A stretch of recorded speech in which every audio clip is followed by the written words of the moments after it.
Good morning. Namaste to each of you. Thank you for joining me this morning to honor your mind and your body and your spirit. Let's just take a moment to become present. Find yourself seated on a nice, comfortable pillow or cushion, blanket, block, whatever allows you to sit nice and straight, tall, having your spine in the back of your neck nice and long, opening up your chest, opening up your diaphragm, and opening up your heart.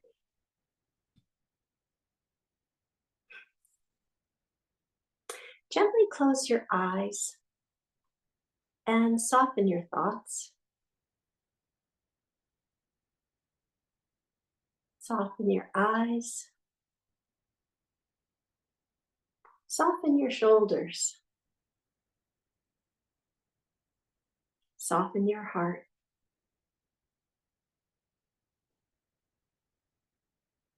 Observe your breath as it is, soft and gentle, breathing life into you with each inhale and relaxation with each exhale. Feel the grace of being present, returning to that awareness again and again.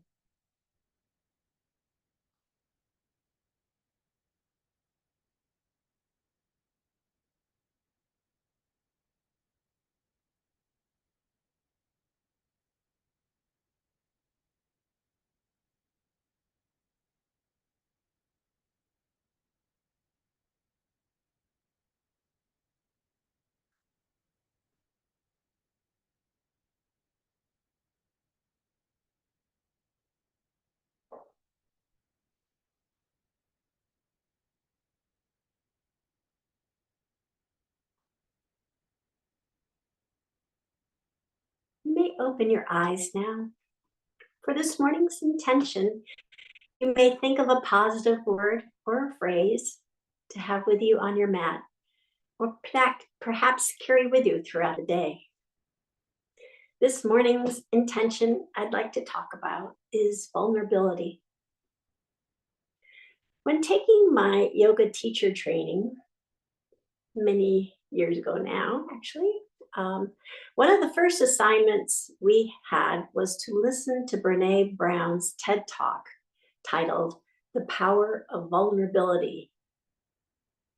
And the word she used to describe people who can live from a place of vulnerability is wholehearted, that they lived from the heart, not necessarily from the brain, and they did it wholly. They embraced things in a large way. And it, unlike Merriam-Webster's dictionary suggests, it's not a position of weakness. That's what their definition is. But it's actually a position of strength. As Sigmund Freud said, out of your vulnerabilities will come your strength.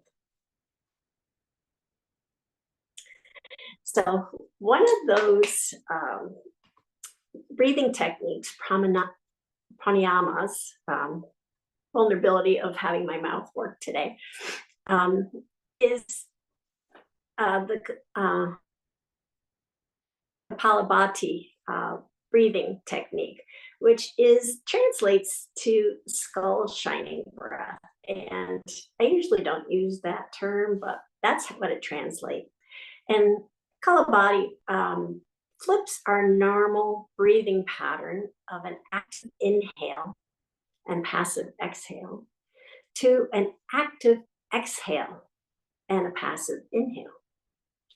It takes us out of our comfort zone.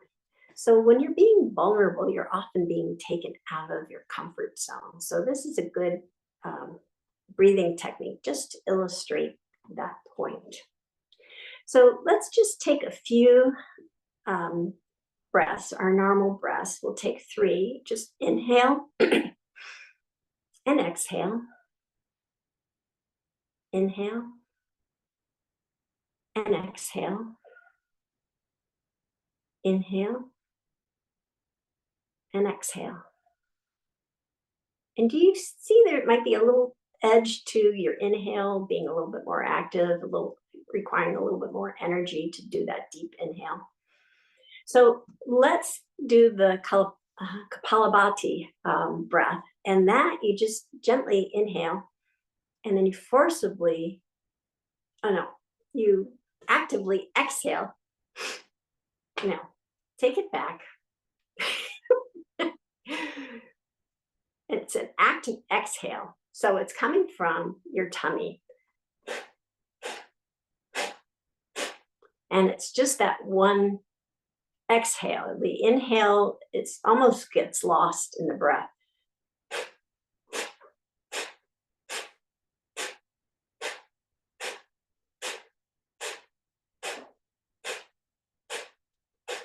And it's a powerful cleansing breath as well. That's the benefit of a Kapalabhati breathing technique. So with that, again, it's just to illustrate that we are taken out of our comfort zone of having a normal deep breath with inhales, maybe equal inhales, equal exhales, but it just changes that pattern, makes it a little bit more creative, and it does have benefits. It's cleansing, nice cleansing for your respiratory system. And then moving on to our meditation this morning, just you can have a mudra if you'd like. I enjoy having the index finger and the middle finger touching the thumb and the other two fingers extended. That helps me to do that deep breath coming all the way down to the tummy and then all the way up to the chest. So I'm going to suggest that, or a gyan, which is just the index finger and the thumb, and that's a concentration. And for our affirmation this morning, I'd like you to think about the affirmation: I welcome vulnerability as a path to personal authenticity. I welcome vulnerability as a path to personal authenticity. And I'll meet you on the mat.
You may open your eyes now. I'd like to just explore vulnerability just a touch more. Being vulnerable is having the ability to be open to change. what we talked about in the Kapalabhati breath is that it's not our comfort zone to have exhales, really forcing exhales. Nor is it our comfort zone to have really forceful inhales either. But it does provide benefits. So that change can take us out of our comfort zone. And if we're being our authentic self and being vulnerable, we can embrace what that change can present. Other things that being vulnerable will do is allows you to be more creative. Brene Brown talks about being hired for corporations, and when she says, "What do you want me to talk about?" and they're like, "Well, don't talk about that vulnerability thing, but talk about being creative." And she's like, "Well, I can't talk about one and not the other, because if you're creative, you're willing to take risks. You're gonna do things in a creative way that may end up being failures, but you learn from that and you keep that creative process going." So they're kind of hand in hand in being creative.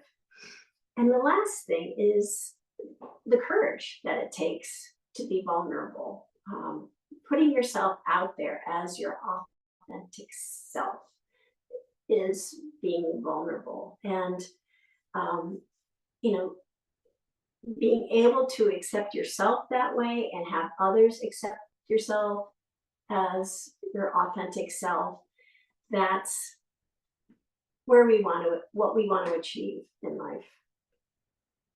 And then, as a practical matter, today I'm going to suggest, if you have one handy, a block. And that block is a prop, and sometimes people doing yoga feel that props are a sign of weakness. I differ. I feel it's a sign of strength. It's like asking a friend to come and help you do something. And, oftentimes we don't ask for help for things because that makes us feel vulnerable, that, they may perceive us as being weak or not capable of doing something. But if you think of it as asking a friend to help you with something, I think you're able to accept that transition a little bit better. So going on, there's going to be a pose that we're going to use the block, but I'm also going to give you a alternative, and I recommend you do you. It's again, yoga is not a competition. It's something for yourself that you find that sweet spot that works for you, and we'll go from there. So enough yakking. Fingertips to the mat. We'll do a few seated sun breaths, bringing our arms up overhead on the inhale, and then exhale deeply, bringing our hands down to heart center, opening up on the inhale.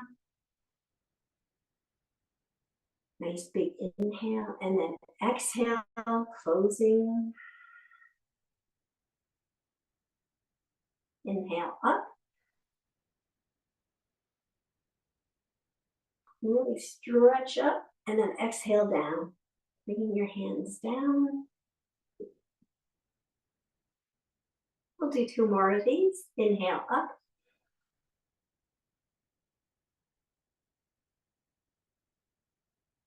Exhale down.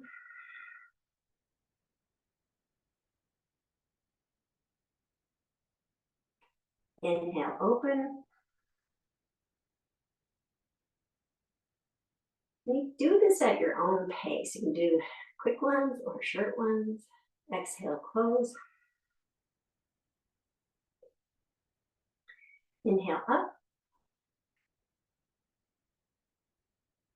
And exhale down.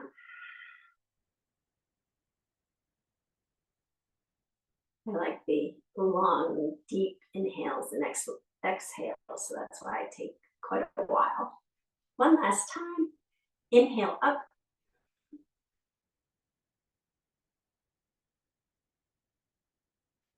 Exhale down.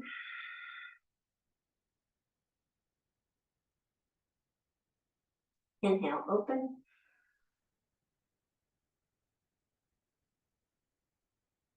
Exhale close.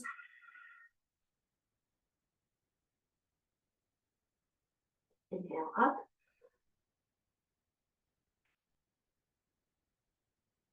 And exhale down.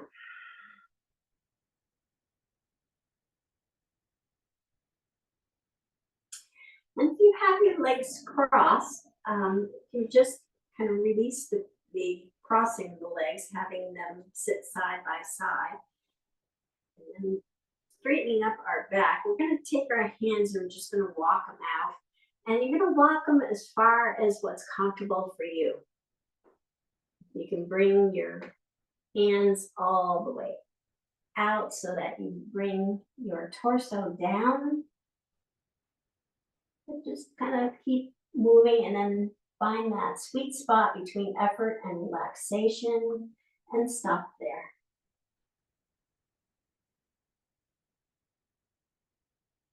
You breathe into this.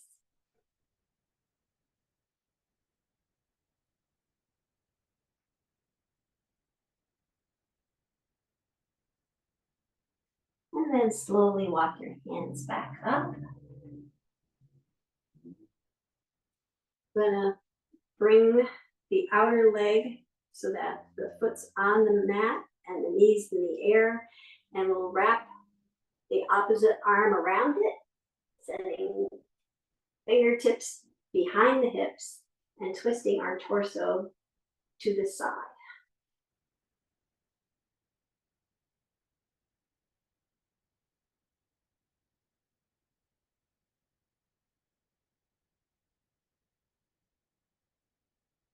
And then twist back to center. We're going to switch out legs so that the opposite leg is on the outer edge, side by side. And then again, we'll take our fingers and just slowly walk our torso is coming down toward the mat. And then find that sweet spot, and probably quite different from the other side.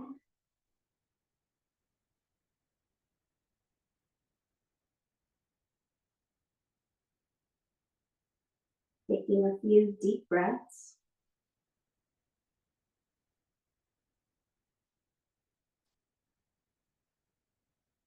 And then walk our hands back. Then taking our outer foot and placing it on the mat, wrapping our opposite arm around that knee, sending our other fingertips behind our hips, twisting our torso to the other side.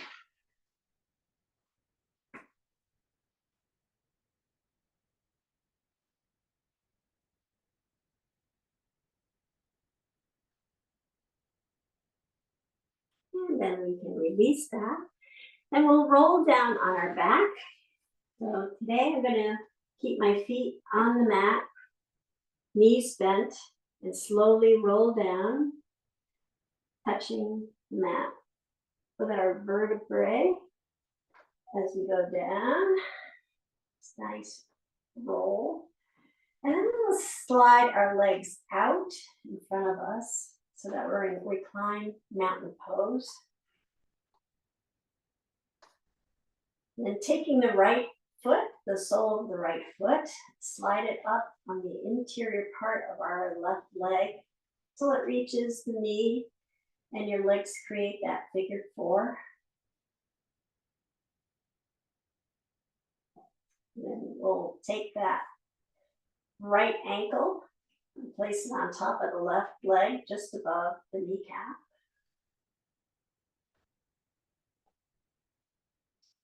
And then we'll raise our legs up. The left leg comes off the mat. Both toes point up to the sky.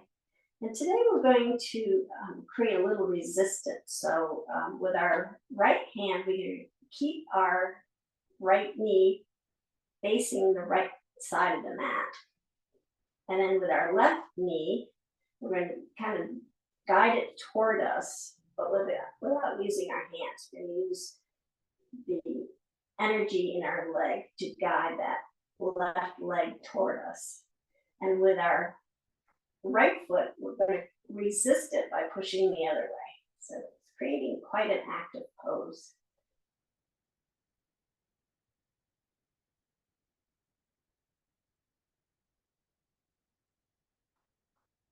And then we'll put the left foot on the mat, slide it down to the top of the mat, keeping the right foot on the left leg. And then we'll flip that right knee over to the left side, guiding it with your left hand. So we're in a recline spinal twist.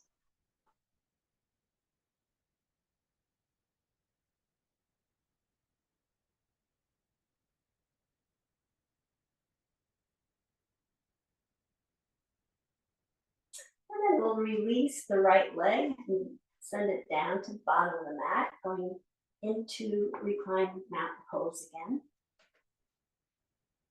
Then we'll take the left foot, the sole of the left foot, slide it up the interior part of the right leg, stopping at the knee, creating that figure 4. And then placing the left ankle on top of the right leg, just above the knee. And then we'll lift both legs up, toes are pointed to the sky, and we'll guide, with our left hand, guide that left knee to the left side of the mat. With the right leg, we're going to bring that toward us, and at the same time pushing with our left foot against that knee.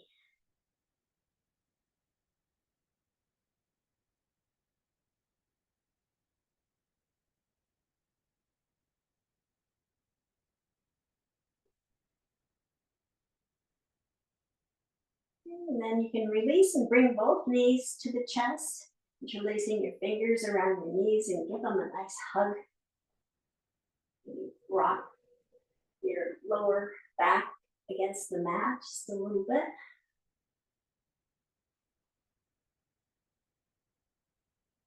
And then we're going to roll up. So you can either roll over to the side, or if you want to rock and roll on the mat until you come to a seated position. And then from the seated position, we'll cross over the tops of our legs and come into tabletop.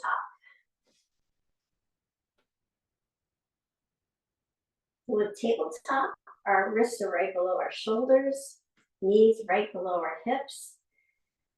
Gentle pressure in our hands so that our weight's evenly distributed. Navel's tucked to the spine. Then we'll send our gaze to the right, turning our head to the right, and then back to center. And then sending our gaze to the left, turning our head to the left, back to center, to the right again, back to center, to the left, back to center, one last time to the right, back to center, and then to the left, back to center. Then we'll go into cat-cow. We'll exhale, rounding our back, creating a nice stretch along our spine. And then inhale, lifting our head and tailbone up, sending our gaze straight ahead. And exhale, rounding the back again for cat.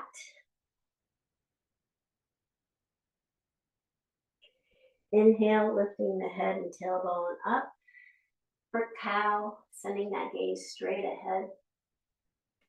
And then we'll just do a few more of these at your own pace, synchronizing your breath to the movements.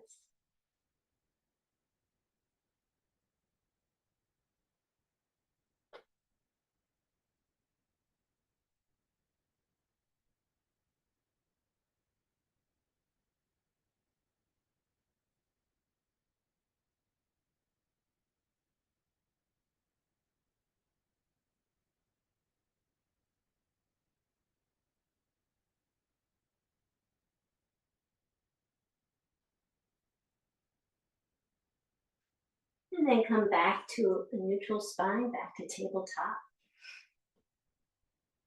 We'll send our hips down toward our ankles and extend our hands out front for child's pose. And just really stretch out here.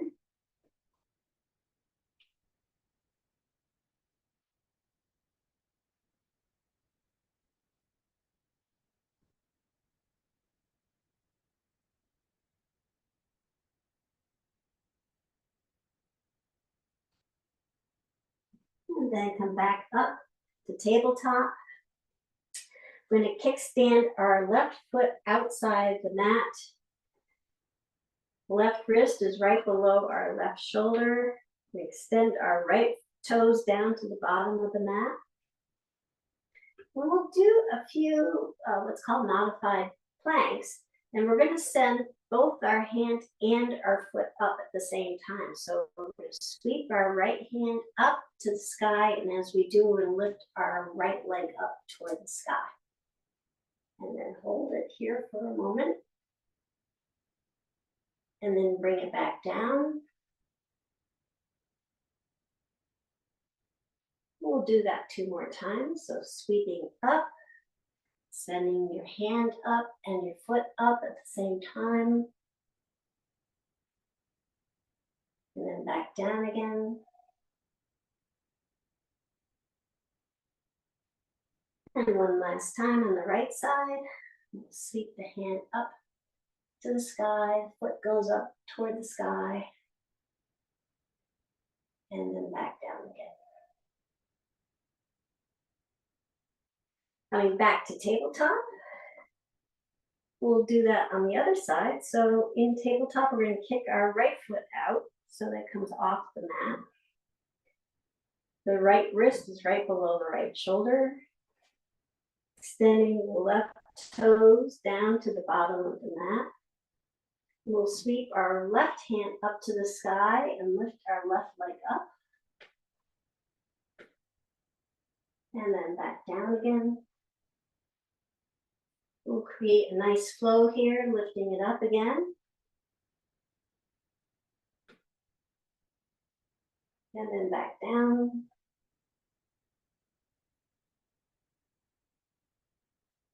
And one last time, sweeping it up, lifting the leg and the hand up to the sky, and then back down again.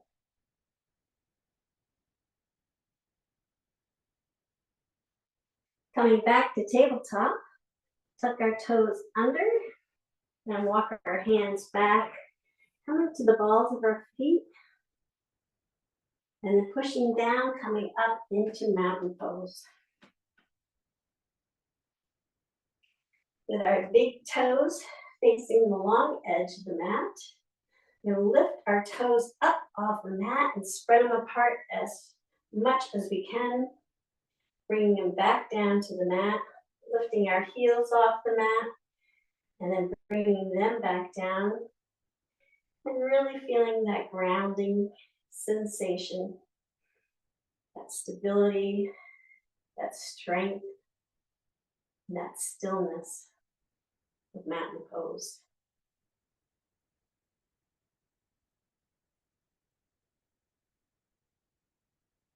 And then the essentials of good posture, nice straight legs, nice gentle flex in your knees, navel's tucked to the spine, creating a nice long spine and back of our neck. Shoulders are relaxed and rolled back. Really just opening up our chest and diaphragm.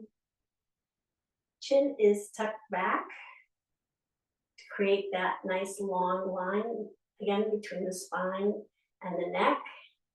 And the crown of our head reaches up toward the sky. We'll sweep our hands up and over.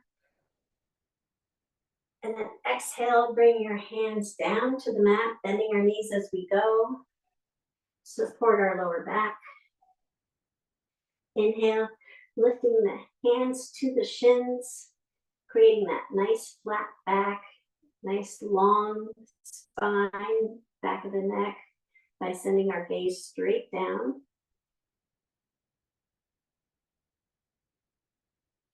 And then dropping the crown of our head down toward the mat. And we'll just lift our fingers up off the mat and let gravity take over here for a moment.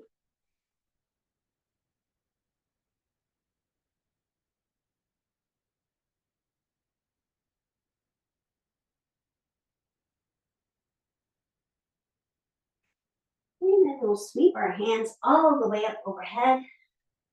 And as we bring our hands up overhead, we're going to come up onto our tippy toes. And then we'll lower our hands down and with control, lower our heels back down. We'll do this a couple more times. Inhale, lifting our hands up. And as we do, we're coming up onto our tippy toes. And then exhale, coming back down. Slowly lowering our heels back down to the mat. And one last time, sweeping up. All the way up onto our tippy toes. And then back down come the hands, back down come the heels. We continue with our hands all the way down to the mat, bending our knees. And then bringing our hands to our shins, create that nice long spine, back of our neck, half forward fold. And then send the crown of our head down toward the mat.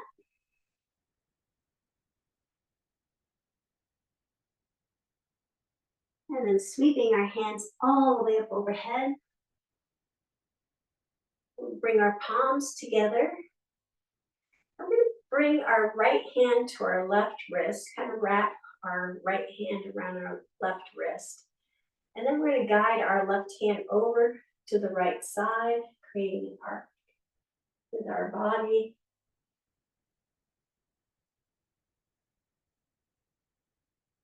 And then back up again. We'll bring our palms together again. And then wrap the left hand around the right wrist. We'll guide our right fingers over to the left.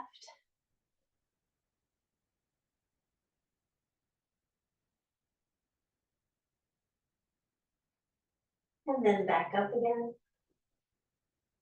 Then we'll bring our hands back down to the mat, bending our knees as we go. Inhale, bringing our hands up to our shins, and then sending the crown of our head down to the mat.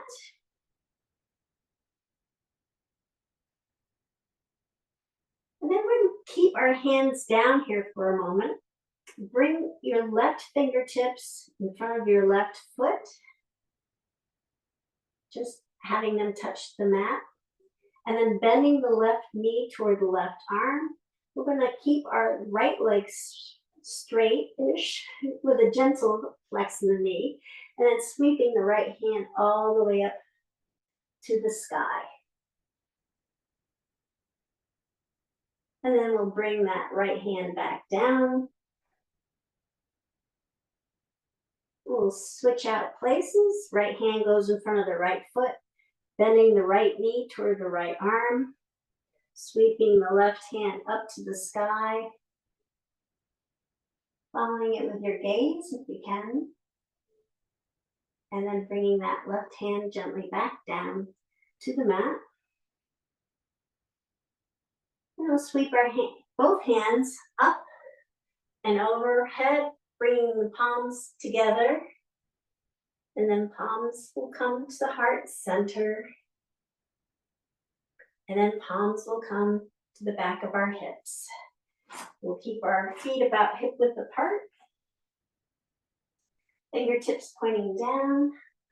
Shoulders are relaxed and rolled back. Tucking the chin toward the chest so we keep our head from falling back. We're going to just drop our shoulders back, keeping the chin tucked toward our chest. And find that sweet spot where your breath can be nice and even, continuing that flow. The supported back bend.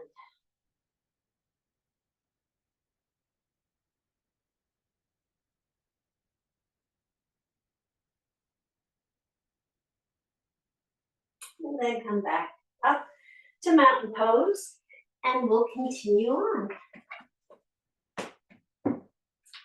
So at this point, I'm going to bring my block to the mat. And again, I'm going to give you an option that you don't need the block, or actually both options. You can choose not to have a block. So we'll sweep our hands up overhead, palms come together, and then palms come all the way down to the mat, bending our knees as we go. Forward fold. Palms come to our shins, half forward fold. And then palms come to the mat and plant them on the mat and send both feet back, coming into plank pose. The wrists are right below our shoulders. Heels are pushing to the back of the mat. Navel's tucked in so the hips are elevated slightly.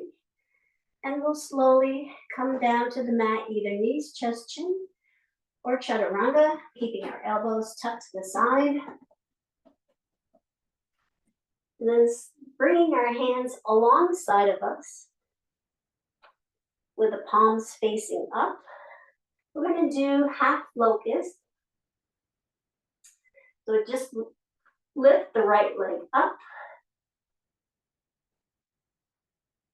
And then bring it back down with the chin on the mat. Lift the left leg up. And bring it back down. And then bring both hands underneath the shoulders. Elbows tucked to the side. We're going to push down and come into up dog. So we're going to extend our arms fully, coming up to the tops of our feet, lifting everything off the mat, and then flipping our toes over, and then bringing our hips up to the sky, come into downward dog. We'll pedal out here for a moment.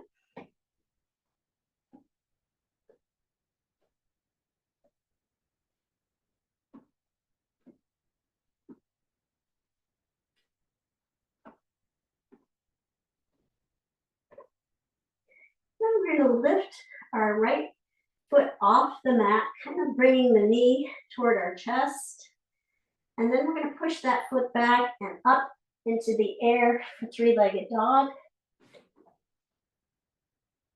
And then again, bringing it, that right knee toward our chest. And then up toward the foot is going up toward the sky for three-legged dog. And then again, knee toward the chest. And then extend the foot up, three-legged dog. And then bringing both feet back down to the mat. Well, that foot. Yeah, one was there. So here's the option. So you come from downward dog, and you can bring your knees to the mat and do the modified side plank that we did before, keeping your left foot out. Left wrist is below the left shoulder. Left toe, right toes down at the bottom of the mat. And lifting our arm and leg up. And you can keep on that. Or if you want a little bit more challenge, we're going to do the half moon. So coming back to downward dog, come into the half moon. I'm going to bring my left foot, the opposite of what we were just lifting, the left foot up behind my left wrist, left hand, and have it out about a foot behind that left hand. I'm going to walk both hands up toward the front of the mat, placing my left hand on the block. And then I'm going to lift my right arm and right leg up to the sky, and then pivot my chest so that's open to the side of the mat.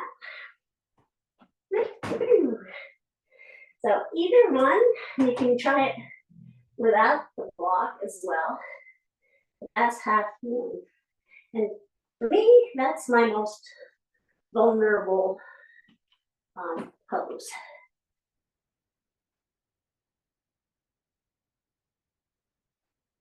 Alrighty, so we'll come back to the mat, come back to downward dog. Settle out for a moment. And then walk our feet up to our hands. And then sweep our hands all the way up overhead.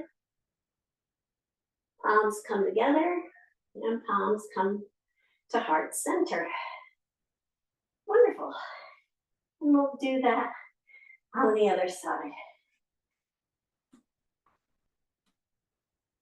So sweeping our hands up and over head.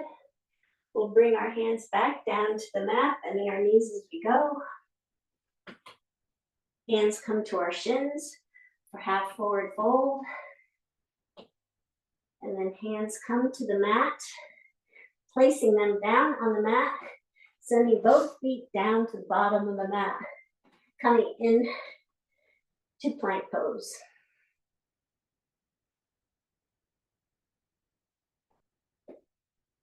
And then we'll come down, either knees, chest, chin, or chaturanga. Place both arms alongside with the palms facing up, chin resting on the mat. Do the half locust, raising the right leg up,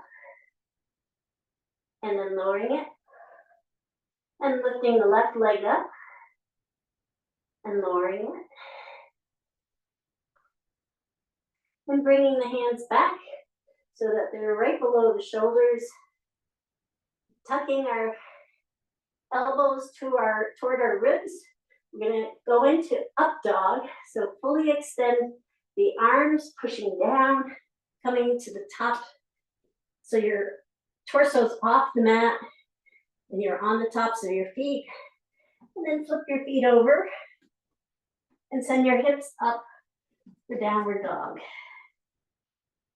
We'll walk the dog for a moment.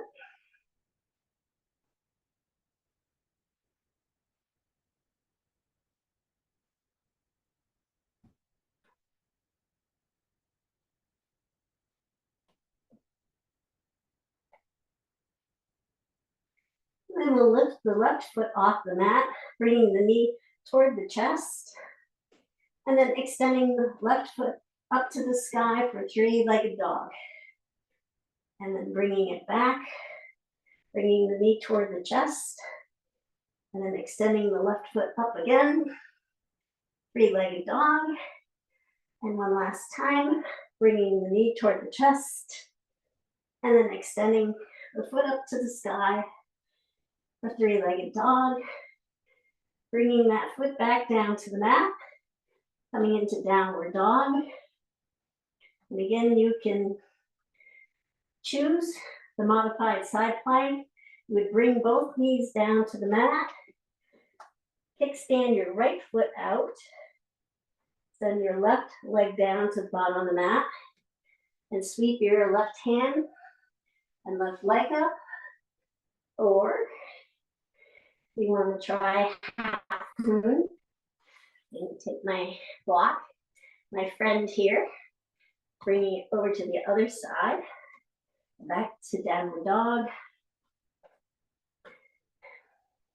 Bringing my right foot just behind my right hand, and then walking my hands up, landing my right hand on the block, and then sweeping the left hand up to the sky, left legs up, and then pivoting my torso to the side of the mat. Maybe, maybe not.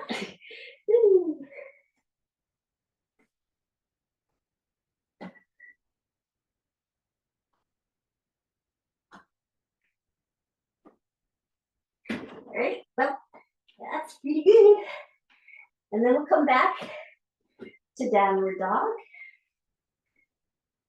We'll walk out our dog here for a moment.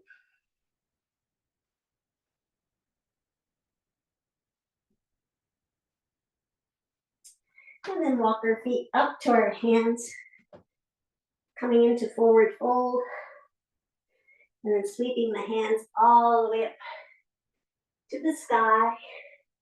Palms come together, palms come to heart center. And then we'll send our pinky toes out to the edge of the mat, pivoting our heels in at a 45-degree angle. We'll bring our hands to our heart center, and then lowering our hips down to the mat. Bringing our torso between the legs. Elbows are tucked on the inside of the knees.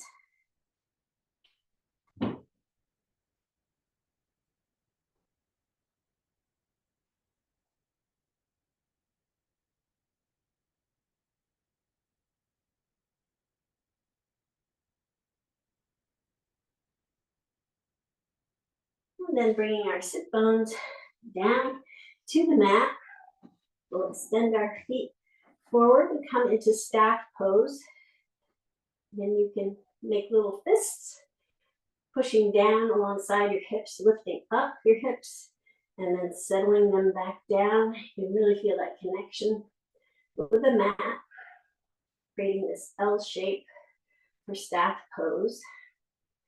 Then we'll take the left foot, bring it to the outside of the right knee for sage pose. Wrapping the right arm around the left knee, sending the left fingertips to the back of your hips, and you can send your gaze to the side, straight ahead, or if you like, you can bring your elbow and have it on the top of your knee, and twisting your torso, look over your left shoulder.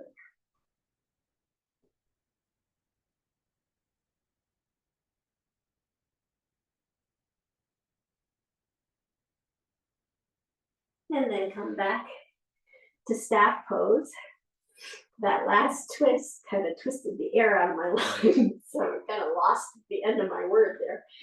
All right, so take the right foot now, place it on the outside of the left leg. Wrap the left arm around my right leg, sending the right fingertips behind the hips, and sending the gaze straight ahead to the side, or we can torque it a little bit by putting the left arm on top of the leg and sending the gaze over the right shoulder.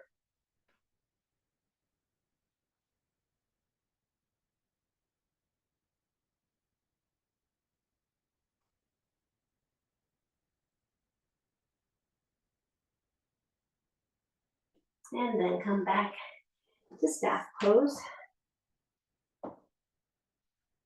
We'll roll down.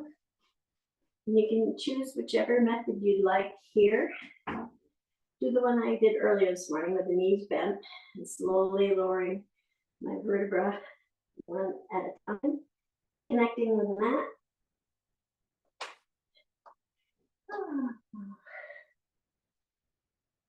Then bring your knees to your chest.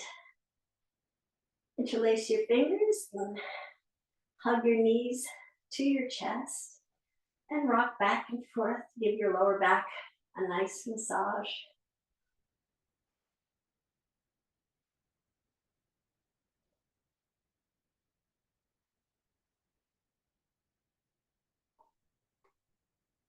And then with keeping your fingers interlaced, wrap them around your left knee and extend your right leg all the way down to the end of the mat. And you can either have your heel on the mat or just hovering a little bit above the mat. And we take both feet and make circles with them. So we can start the circles in one direction. And then at some point, we're going to reverse and get comfortable with this circle.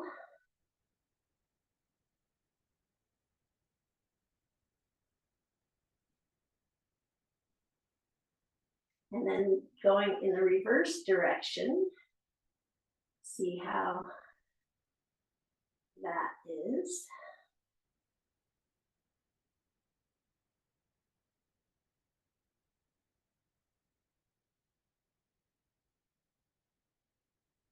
And then we'll stop and we're going to send our right foot up to the sky, pointing our toes up. Really taking our lower back and trying to send it down to the mat, stretching that right leg.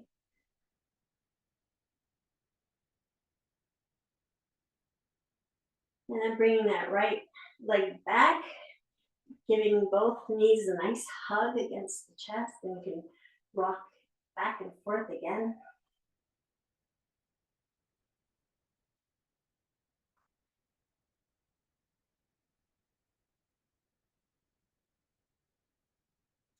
And then we'll do that on the other side. So interlace your fingers and wrap them around your right leg, sending your left foot all the way down to the bottom of the mat. The heel can touch the mat, rest on the mat, or it can hover just above.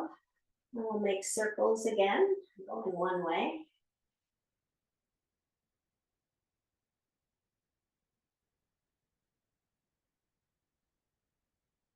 And then the opposite direction.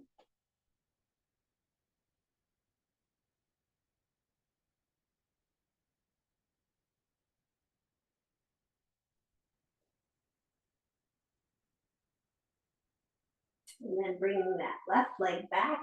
Again, giving both knees a nice hug against your torso and rocking back and forth.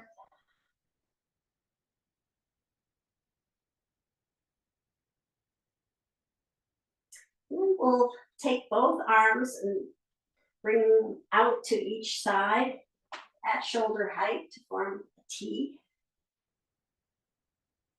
With our knees bent, we're going to exhale and then lower them over to the right side, keeping our gaze straight up to the sky. Recline twist. And then once they've landed, slowly and gently turn your gaze to your left fingertips.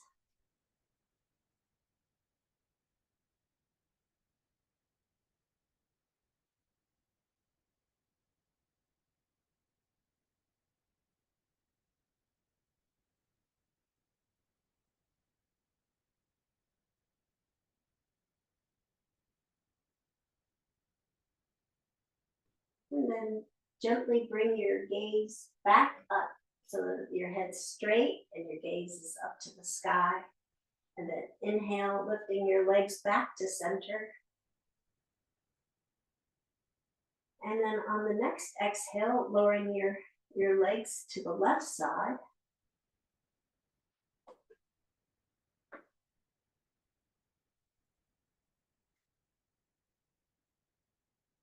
And once they've landed, slowly bring your gaze to your right fingertips.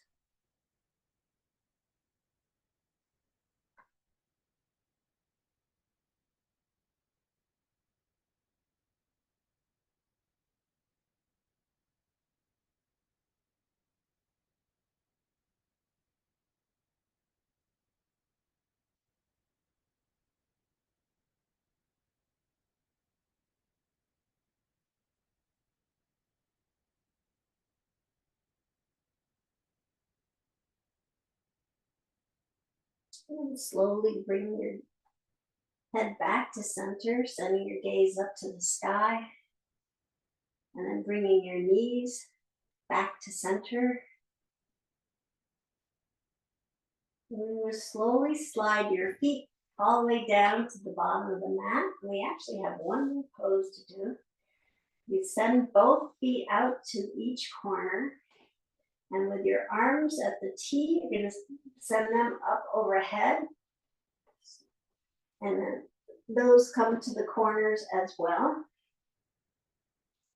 So our last pose is going to be banana pose. So I'm going to leave my right leg where it is at the corner of the mat, and then slide my left leg over to it. And then if you'd like, you can cross it over, cross the ankles. So you're crossing the left leg over the right leg just at the ankles. And then you take your left hand and bring it over to the right arm and grab on to the right wrist. And guide your right fingertips a little bit over so that you're in a banana pose, that curve of a banana. Shoulder blades should be in the mat. So you adjust your arms to accommodate that.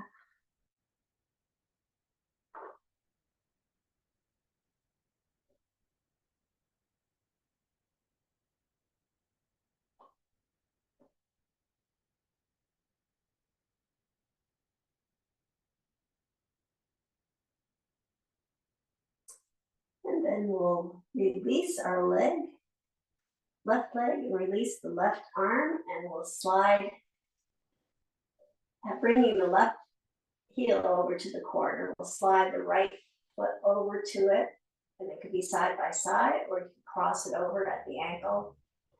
And then we're going to bring the right arm over our head and over to the left wrist, and grab onto our left wrist. And just guide our left hand over a little bit so that we're creating a little bit of an arc like a banana. Shoulder blades are on the mat.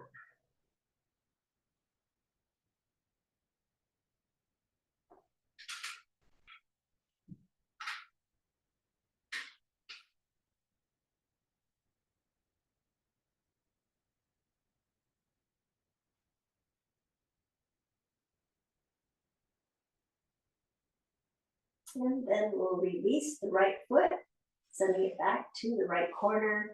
Release the arms and bring those along the side of you at an angle, palms facing up. You take a big inhale, and then exhale deeply, just releasing your body into the mat.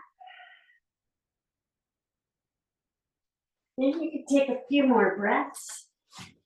Really relax yourself into the mat.